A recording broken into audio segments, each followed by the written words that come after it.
شیر خدا مولا کائنات حضرت علی رضی اللہ تعالیٰ عنہ آپ روایت کرتے ہیں کہ آقا علیہ الصلوۃ والسلام نے ارشاد فرمایا کہ جو لوگ فقراء سے دشمنی رکھتے ہیں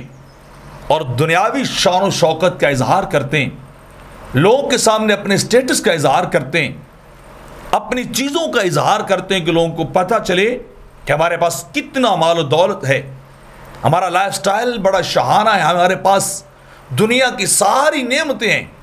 اور حقیقت میں کرتے کیا ہے؟ فقیروں سے نفرت کرتے ہیں، ان سے دور جاتے ہیں، انہیں مال نہیں دیتے بلکہ اپنی ذات کے لیے مال جمع کرتے ہیں،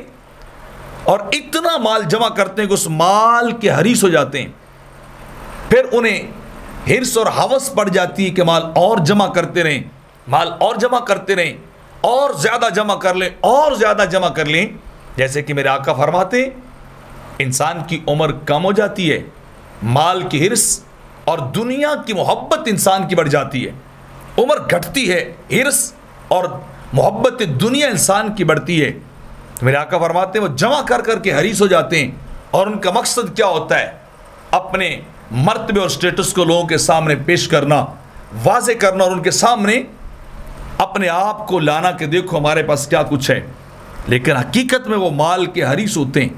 مال کے بڑے طلبگار ہوتے ہیں۔ تو جب ان کی یہ کیفیت ہو جائے کہ وہ مال کے حریص ہو جائیں، جمع کرنے والے ہو جائیں، اور مال کو اللہ کے راستے میں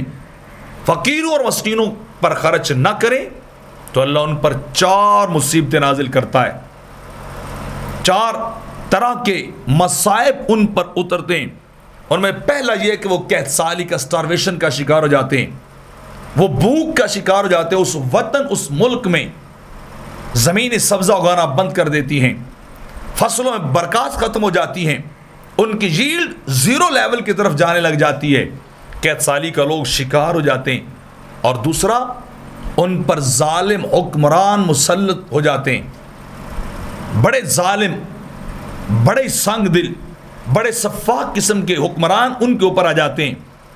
اور تیسرا میرے آقا نے فرمایا صرف سفاک اور ظالم ہی نہیں ہوتے بلکہ بڑے خائن ہوتے ہیں، جو منصب ان کو دیا جاتا ہے اس منصب کو وہ خدمت خلق کے لیے استعمال نہیں کرتے، بہبود عامہ کے لیے استعمال نہیں کرتے، بلکہ اپنے سیلف بینیفٹس کے لیے ان کو یوز کرتے ہیں، اپنی ذات کے لیے سب کچھ کرتے ہیں۔ اور چوتھی بات میرے آقا فرماتے ہیں کہ دشمنوں کا غلبہ ان کے اوپر آ جاتا ہے، وہ ڈرتے ہیں دشمنوں سے، خائف ہوتے ہیں کہ ہمیں حملہ نہ کر دیں، ہم پر ہمیں خراب نہ کر دیں، برباد نہ کر دیں، کیونکہ وہ دنیا انہیں بڑی پیاری لگ رہی ہوتی، اسباب دنیا ان کو بڑا